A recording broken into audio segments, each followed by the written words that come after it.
Ah, Madeleine, mon amour. Ah, attends, là c'est marqué « Il veut la prendre dans ses bras », entre parenthèses. Je dois te prendre dans les bras ou je te fais juste réciter? Tu fais comme tu veux. Bon, je te fais juste réciter. Ok, d'accord. J'ai envie de toi, mon amour. Ah ben, c'est pas le moment. Si, on peut bien nous surprendre, ça m'est égal. Je suis une femme maintenant et je veux que tu sois mon homme. Mais donc, ça va faire jaser ton histoire de texte là-haut. Oui, mais ma foi, c'est comme ça, hein, on ne peut pas le changer. Bah oui, il y a un auteur, on ne peut pas le changer. Alors, je te fais réciter. Oh Madeleine, mon amour. Oh Madeleine, mon amour. Tu montes pas la corde à nœud pour lui faire un bisou, hein. Bah, tu m'étonnes. Ah non, tu veux plus, hein. Non, t'es un chaud. C'est pas ça, hein. Oh Madeleine, mon amour. Non, continue comme si de rien n'était. Oh Madeleine, j'ai envie de toi, mon amour. Quoi? J'ai envie de toi. On va jamais y arriver, hein. Si, j'ai envie de toi.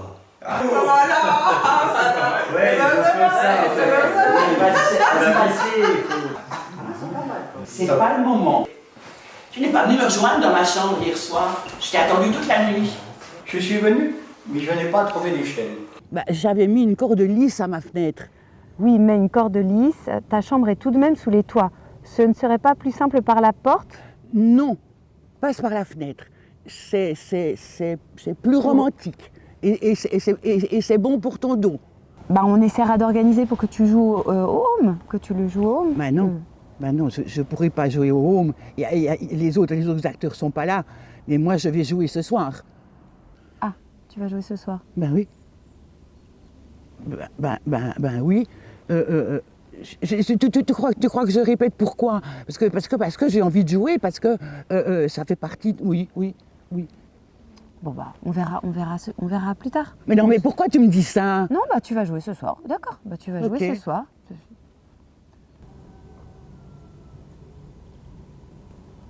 Mistinguette, c'est mignon, Mistinguette. Oui.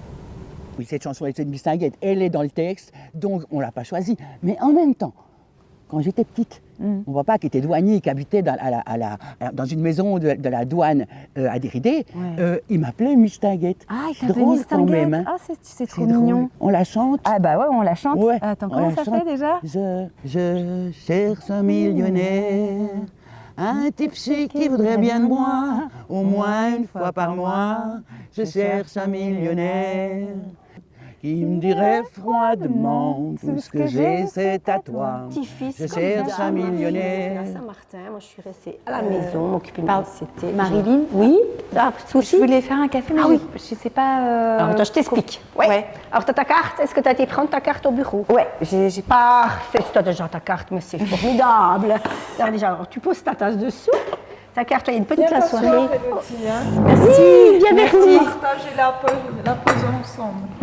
Merci. Après cette matinée de travail. Paris alors? Ah, ouais, moi je suis de Paris. Bah alors. Lille. Ah oui, C'est toi pas t'es. si loin Ah que bah oui, ça. ouais. C'est notre ch'ti. Voilà, moi je suis la ch'ti. Et ben moi je serais votre parigote. Et moi je suis une bonne ajulotte. Moi je suis. C'est quoi une ajulotte? Une ajulotte, c'est quoi une ajulotte? Tu sais pas ce que c'est qu'une ajulotte? Non. Bah, c'est déjà génial, Elodie. Non, je vais t'apprendre. Mais c'est cette région ici. Ici, ça s'appelle la joie. D'accord. On fait partie de la joie. Et je suis une bonne ajulotte. On va faire le trio d'enfer ici. La joulotte. La chou parigote. Le trio... Infernal. Bienvenue, Elodie. Eh bien, merci beaucoup. Tu ne vas pas être dépaysée, car ici, dans la Fondation, il y a énormément de personnel français qui travaille. Quel était ton ressenti alors de cette première matinée? Ça s'est bien passé. J'ai bien rencontré Simone. On a chanté ensemble. On a chanté du Mistinguette. Wow. En fait, elle m'a demandé de lui faire répéter un texte parce que je crois que voilà, dans sa tête, elle croit qu'elle va jouer un spectacle ce soir. Il y a 10 ans en arrière, elle faisait partie d'un groupe de théâtre. Avant, elle était enseignante. Puis elle faisait partie d'un groupe de théâtre et puis elle croit toujours qu'elle va aller aux répétitions. Ah oui, donc ça y arrive voilà, c'est une chanson qu'on répète, mais c'est toujours un peu la même phrase. Mais, voilà. Mais sinon, on arrive de temps en temps à l'orienter sur un petit peu les airs d'autrefois, comme C'est si simple d'aimer. Voilà. On a un classeur d'ailleurs avec tous les chants. Moi, j'aime beaucoup chanter avec eux. Puis c'est vrai que pour eux aussi, ça leur ramène de toute façon des souvenirs. Et puis, c'était joyeux. Puis, en fait, on prend ici vraiment des chants qui leur parlent. C'est-à-dire le Vieux Chalet. D'ailleurs, ils n'ont même pas besoin de partition. Hein. Ça, c'est suisse, voilà. le Vieux Chalet? Oui, tu connais pas le Vieux Chalet? Alors, des fois, voilà. Donc, ça sonne. Ça va faire la pause? Non, c'est un appel. Oui? Waouh, une de nos résidents qui traverserait la route. Céline, il y a Madame Plon qui a disparu. S'il te plaît, est-ce que tu peux venir me rejoindre à la porte d'entrée? Merci. Oh, bah merde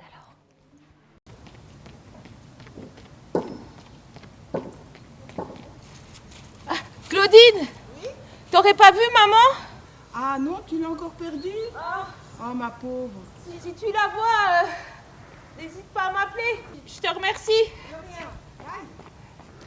Akin? Oui? Akin? Dis-moi. T'as pas vu maman? Non, je l'ai pas vu aujourd'hui. Oh, ok, bah si tu la vois, tu m'appelles s'il te plaît. Okay, merci. Ok, pas de souci.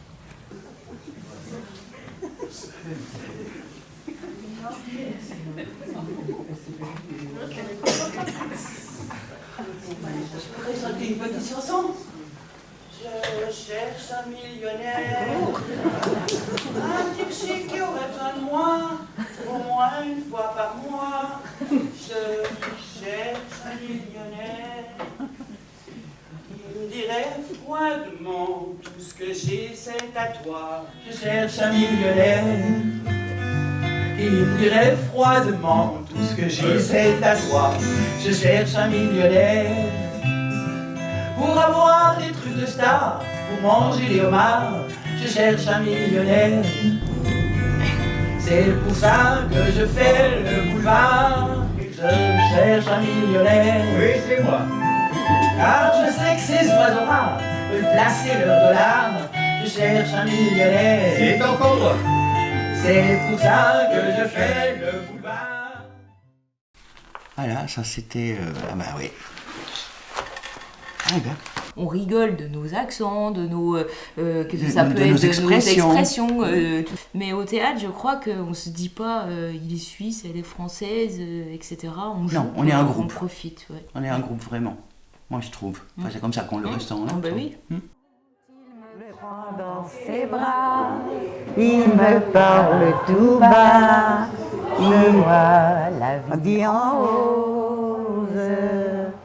Il me dit des mots d'amour, des mots de tous les jours, et ça me fait quelque chose. Vous vous souvenez s'il y avait des gens qui passaient la frontière de la France à la Suisse? Oui. Il y en avait beaucoup? Oh, oui, il y en avait. Mais ils passaient tout par petits groupes. On les voyait passer. On avait trop peur des Allemands, parce que c'était juste à la frontière, le Mérat. On était des paysans, des agriculteurs. On avait un champ qui donnait moitié sur France et puis le reste sur Sud. Et j'étais gamine, alors ils nous donnaient l'autorisation, bien sûr, de récolter ce qu'ils donnaient sur la Suisse. Et puis les Allemands étaient de l'autre côté des fils barbelés. Il ne faut pas oublier qu'il y avait ces fils barbelés. Avec le fil barbelé ah oui, au la milieu. frontière était marquée. Tout le long, avec ces fils barbelés. Et puis, ils avaient le chien-loup. Puis nous, on était des gamins, 8 ans, je ne sais pas quoi, 10 ans peut-être là. Mais on regardait comme ça, on avait peur. Ma maman elle disait, ne les regardez pas, ces Allemands, ne les regardez pas. Travaillez votre foin, travaillez votre... Elle n'avait pas peur, ma maman. Qu'est-ce que vous faisiez comme travail chez Burrus? Qu'est-ce que j'ai fait comme travail? Eh bien, c'était dans les cigarettes. Les cigarettes, ça s'appelait la machine qui les sortait, les machines emballées. La machine tournait, Et puis on les mettait dans son entonnoir. Et puis il fallait y aller, il fallait suivre. Elles arrivaient dans la machine, dans une chenille. Et puis, oui, alors, tac, tac, tac, tac, elles passaient devant vous. On était 2 ouvrières. Il n'y avait pas de française chez Burrus? Oui, il y en avait 2, 3 ans, mais ça commençait. Il y en a une qui venait travailler en moto. C'était la première. Elle venait de Fèche. Je ne sais pas si vous connaissez Fèche. Ici tout près. Alors. Oui, on l'appelait la Féchotte. Et puis on chantait quand les contremaîtres n'étaient pas là. On chantait et puis on se racontait ces histoires. Eh bien, personnellement, je voudrais revivre un passage comme ça. Vous aimeriez revivre un passage, vous dites... Oui. Vous aimeriez retourner à cette époque? Et oui. Ouais.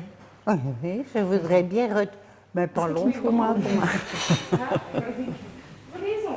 Alors, est-ce que vous avez entendu parler que Burrus, ça ferme? Oui, j'ai entendu parler des Béatés. Qu'est-ce que vous en pensez, que ça ferme? Moi, c'est très triste, parce que, vous voyez, il y avait quand même des impôts qui rentraient, ça les aidait. Parce que les Burrus, les bons coups, ont été toujours gâtés par les Burrus. Tes parents, ils venaient d'où? Alors, mon papa, il était de Courtétel, et puis ma maman de Lémont. Donc voilà, mes parents se sont rencontrés, ils se sont mariés, ils ont déménagé, ils sont venus ici donc à Boncourt, par rapport à l'usine Burrus où voilà, il y avait du travail, il y avait des bons salaires, des conditions qui étaient quand même au-dessus de la norme par rapport au reste des autres entreprises du canton, quoi.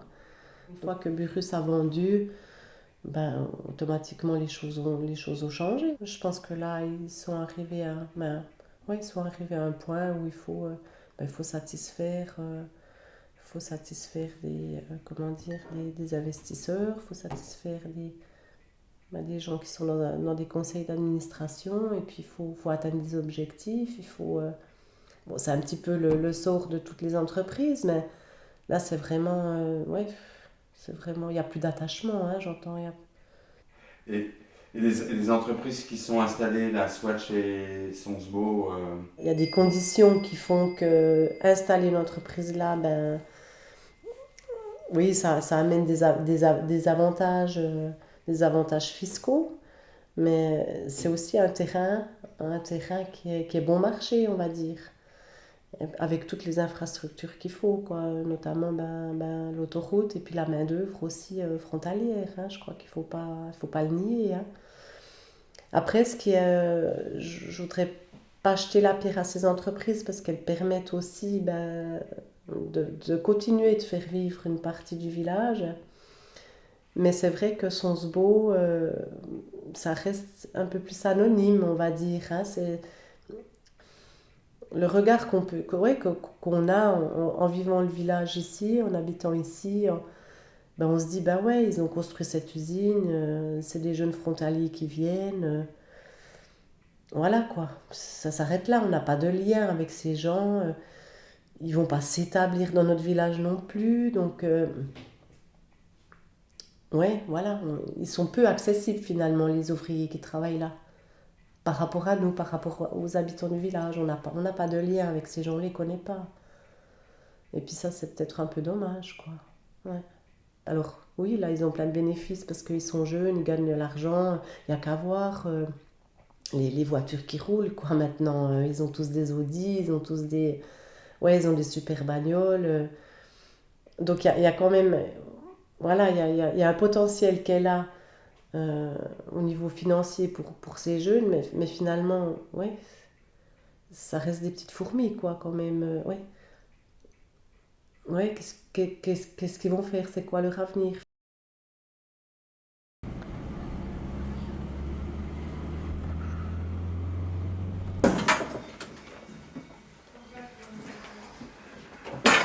son père il travaillait chez Buche, il y a une entreprise qui fabrique des trains d'atterrissage pour avions puis des pompes à vide.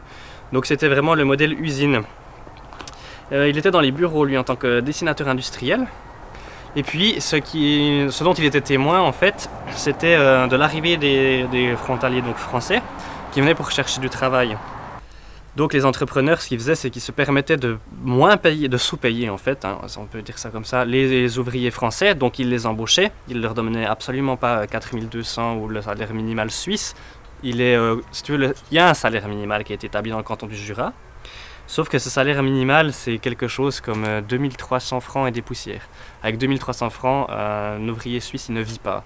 En revanche, pour une personne qui peut traverser la frontière puis qui rentre au pays, donc en France, là, ça peut être intéressant pour elle. Ça peut commencer à être intéressant. Mais lui, du coup, il assistait au fait que tous ses anciens collègues, ils se faisaient jeter puis immédiatement remplacés par du coup de la main-d'œuvre française qu'on pouvait payer moins cher. Et puis ça, petit à petit, même s'il est tout à fait capable de comprendre le système, donc de voir où est l'erreur, si on veut bien, inconsciemment, cette injustice, ça a créé de l'animosité, en fait. Puis ça met les nerfs à beaucoup de gens, en fait. Puis ça crée c'est une source de tension parmi d'autres qui peut y avoir entre ces deux nationalités, entre les Suisses et les Français, quoi. Puis c'est dommage, parce que d'une part, elle est injuste, puis d'une autre part, en fait, elle crée des conflits, des tensions. Ça creuse un fossé qui est juste imaginaire, qui est purement fictif, quoi. Il y a déjà la notion imaginaire de la frontière qui rend assez imperméable la morale des gens. Puis là, il y a encore cette notion économique, alors ça met le feu aux poudres, quoi. Puis ouais, ça, c'est un truc... les gens ont du mal avec ça. C'est une problématique économique actuelle, quoi. Alors qu'à contrario, ce qui était assez intéressant de ce côté-là, c'est que Jura, c'est un canton assez jeune, donc côté usine et compagnie, ça fait que depuis, je sais pas, on dit entre 80 et max 80 ans qu'on a des vraies usines où on embauche de la main-d'œuvre frontalière. Avant ça, c'était que des paysans. Donc mon pépé, il avait un tout autre discours en ce qui concernait les Français. Il était tout content, il allait tous les jours taper le carton à Courcelles le soir, donc le village qui est juste après le mien côté français. Puis il s'échangeait des machines entre Français puis Suisses, et puis ils s'en laissaient aider pour faire les moissons. Et puis cet esprit paysan de nouveau, là, cette espèce de noyau dur de l'entraide entre êtres humains, il dépendait absolument pas de la nationalité. Il dépendait juste de, c'est nos voisins, ils sont tout aussi proches de nous que le premier village en Suisse, ils sont même plus proches que nous du premier village en Suisse, du coup on les aide. C'est des humains comme nous, et puis hop, on y va, on contribue aux tâches au champ, ils viennent aider. Puis il y avait vraiment des échanges de main-d'œuvre, de coups de pouce, mais dans les deux sens là. Parce qu'il n'y avait pas de différence économique, il n'y avait pas de. C'était une paire de bras, que tu sois dans un pays ou dans l'autre, c'était la même chose, et puis tu t'entraidais parce que les humains s'entraident à la base, quoi. C'est dans la nature humaine à l'origine. Là, ça a un peu disparu à cause des clivages économiques, c'est dommage, quoi.